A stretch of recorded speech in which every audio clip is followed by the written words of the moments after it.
Hello বন্ধুরা, আজকে video নিয়ে চলে আসলাম। দেখো আজকের কি মেনু আমাদের। দুপুরের এই ভাত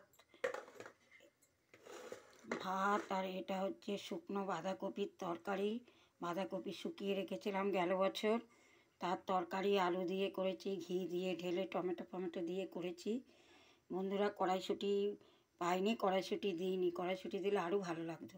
আর এটা হচ্ছে মোচা আলু দিয়ে তরকারি। এই হচ্ছে ডিমের ঝোল আলু কপি দিয়ে। আর এই বাপের বাড়ি থেকে মাংস দিয়ে গেছে।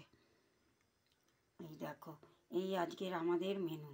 বন্ধুরা ভালো লাগলে লাইক করো, কমেন্ট করো, সাবস্ক্রাইব করো। যদি ভালো লাগে। তোমরা কেমন আছো? আমরা ভালো আছি। আমি আমার নিজের বাড়িতে এসেছি, ছেলের বাড়িতে ছিলাম বম্বেতে, এখানে এসেছি। যদি ভালো লাগে তাহলে লাইক করো। ভিডিওটা এখানেই রাখছি। মাঝে মাঝে আমার ভিডিও বন্ধ হয়ে যায়, কেন দিতে পারি না, একটু অসুবিধার জন্য। এসে সব পরিষ্কার পরিচ্ছন্ন, শরীর ভালো যায় না, এই জন্য রাখছি ভিডিওটা।